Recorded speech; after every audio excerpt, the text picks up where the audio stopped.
Hi friends, இன்றைக்கி நம்ம தமிழில் வந்து ஒரு 3 பேசிக்ஸ் பார்ப்போம். வாங்க என்னென்னு பார்த்துடலாம்.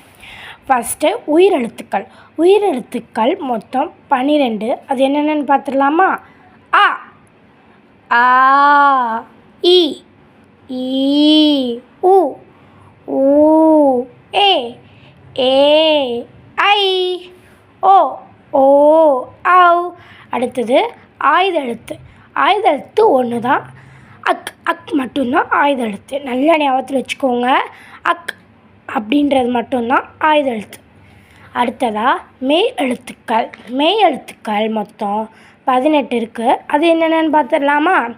இக், இங்கு, இச், இஞ்சு, இட், இன்னு, இத், இந்து, இப், இம், ஈ, இர், இல், இவ், இல், இல்.